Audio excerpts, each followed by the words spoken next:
Bonjour et sois le bienvenu.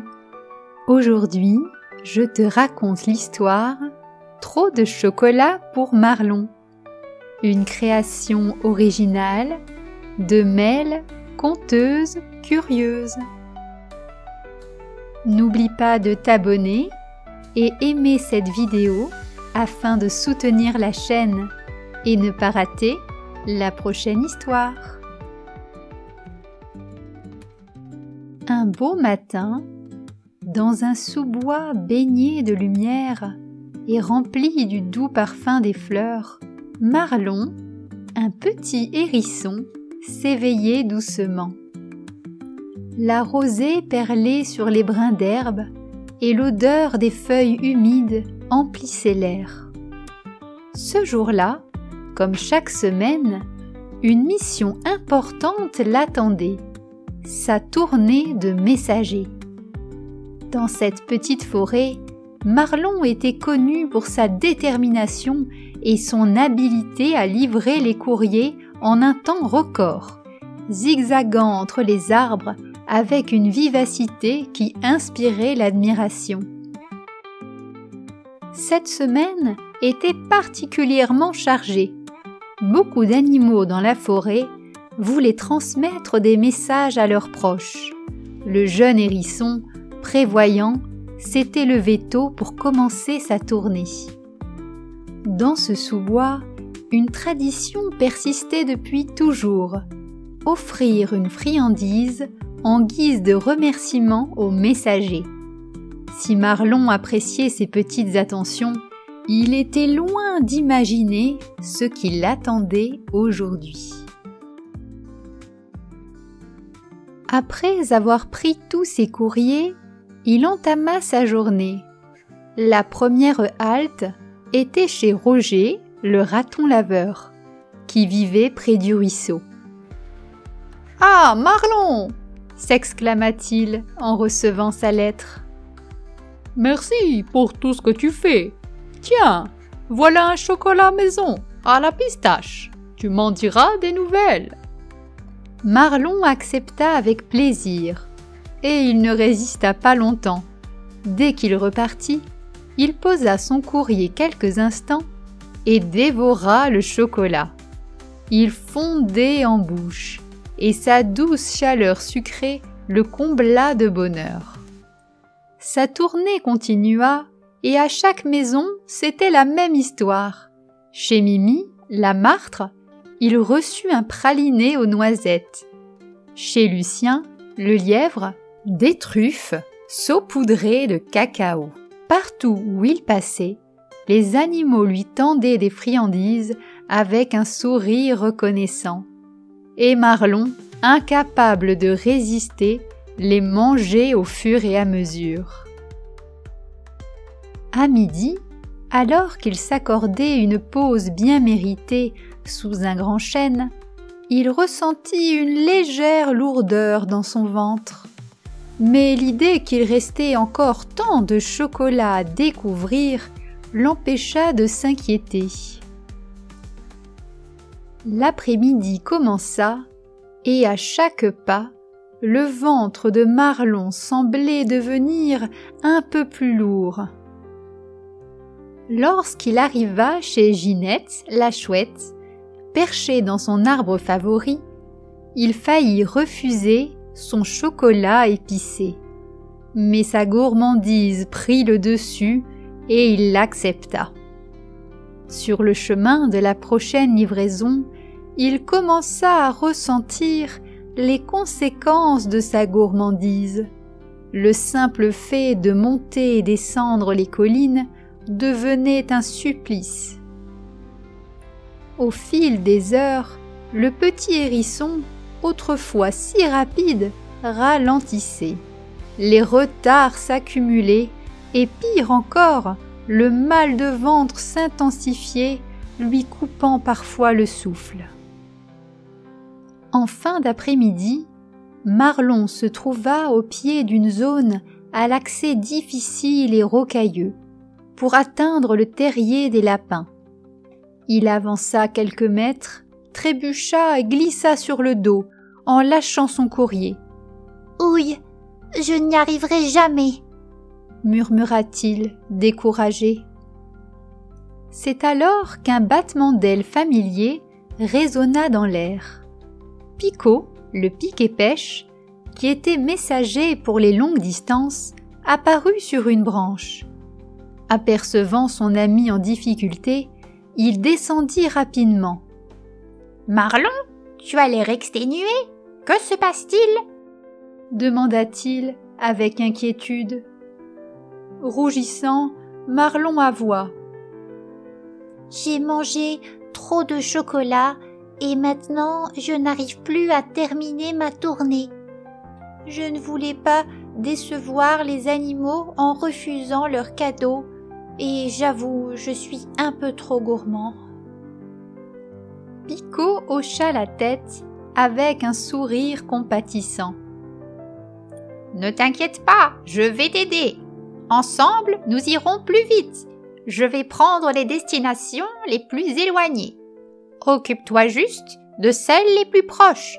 On se rejoindra chez toi. » Et ils reprirent la tournée. Le pic emporta quelques courriers qu'il pouvait distribuer rapidement depuis les airs, tandis que Marlon termina tant bien que mal. Quand il eut fini, la nuit était tombée. Le jeune hérisson, épuisé mais soulagé, s'assit contre un arbre près de chez lui. « Ah, merci Picot. Sans toi, je n'aurais jamais pu y arriver. » Picot, perché sur une branche, répondit avec un sourire malicieux. « C'est normal de s'entraider, Marlon, mais tu devrais peut-être réfléchir à la manière dont tu gères les friandises. Trop de bonnes choses peuvent finir par te nuire, tu sais. » Le hérisson acquiesça, une étincelle dans les yeux. « Tu as raison, Picot. Désormais, je vais partager ces chocolats avec d'autres animaux au lieu de tout manger tout seul. Après tout, c'est plus agréable de savourer ces douceurs à plusieurs, et je ferai plus attention à ne plus autant abuser. » La semaine suivante, Marlon mit son nouveau plan en action. Il reprit ses tournées, mais cette fois, il résista à l'envie de manger chaque chocolat dès qu'il le recevait. Au lieu de cela, il posait les friandises soigneusement sur son dos. En chemin, il s'arrêtait pour discuter avec d'autres animaux qu'il croisait. Un écureuil curieux, une famille de mésanges, ou encore un vieux blaireau solitaire. À chacun, il offrait un chocolat, créant ainsi de petits moments de bonheur partagé. Les réactions furent immédiates. « Oh, Marlon, merci, c'est tellement gentil !» s'exclamaient les animaux, surpris mais ravis de cette attention. À chaque sourire qu'il recevait, le hérisson sentait son cœur se réchauffer. Partager rendait son travail encore plus agréable, et il comprit que le bonheur était bien plus grand lorsqu'il était multiplié. Avec le temps, cette nouvelle habitude fit de Marlon une figure encore plus aimée dans la forêt. Non seulement il était un messager fiable, mais il était aussi devenu un symbole de bonté et de bienveillance. Un matin, Marlon trouva une lettre posée devant chez lui. « Une lettre ? Pour moi ?» s'étonna-t-il. La lettre disait « Cher Marlon, je m'appelle Junon, mais mes amis m'appellent Juju. J'ai appris que tu distribuais les courriers dans notre forêt, mais cette fois, c'est toi qui reçois une lettre. C'est une voisine qui m'a parlé de toi et de ta générosité. Elle était toute contente d'avoir reçu tes chocolats. Je voudrais t'inviter à boire un thé cet après-midi. J'habite derrière le vieux châtaignier. Signé Juju. » et il y avait même des petits cœurs dessinés en bas de la lettre. Marlon, rougissant et heureux, resta quelques instants figé. Il n'arrêta pas de penser à la lettre jusqu'au début de l'après-midi. Puis vint le moment où il se mit en route. Il courut dans les herbes hautes et les champs, en direction du vieux châtaignier. Quand il aperçut le grand arbre, son cœur battait la chamade. Il s'avança et découvrit Juju au pied de celui-ci. « Coucou Marlon, sois le bienvenu !» dit-elle joyeusement. « Bonjour Juju !» répondit-il avec timidité. Elle l'invita à s'asseoir et ils burent ensemble un délicieux thé parfumé à la fraise. Depuis ce jour, Marlon continua à distribuer les messages avec encore plus d'énergie, tout en redistribuant les chocolats. Il ne manquait jamais de rendre visite à la petite Junon, partager un thé et lui apporter sa friandise préférée, un chocolat aux fruits rouges. Quand on donne avec le cœur, sans rien attendre en retour, la vie finit toujours par nous offrir des trésors inattendus. C'est en semant la générosité que l'on récolte les plus belles surprises.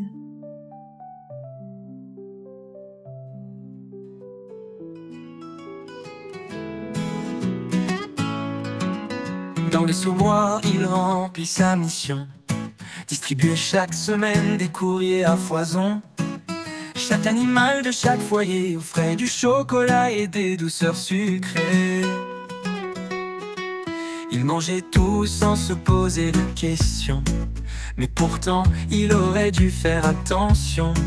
Son ventre trop plein le ralentit, c'était trop tard, il en avait trop pris. Oh, gourmand et courageux Marlon, tes excès t'ont fait apprendre des leçons. Plante des graines de bonté, regarde fleurir les plus beaux trésors que la vie peut t'offrir. Il se sentait bien trop lourd, il s'arrêta. Son pas léger était devenu maladroit. Ses excès l'avaient bien surpris, mais heureusement apparut son ami. L'oiseau l'aida à finir sa tournée, cela lui rendit le cœur plus léger. Il avait compris son erreur en chemin, garder tout pour soi, ça ne mène à rien. Oh, gourmand et courageux Marlon, tes excès t'ont fait apprendre des leçons. Plante des graines de bonté, regarde fleurir les plus beaux trésors que la vie peut t'offrir.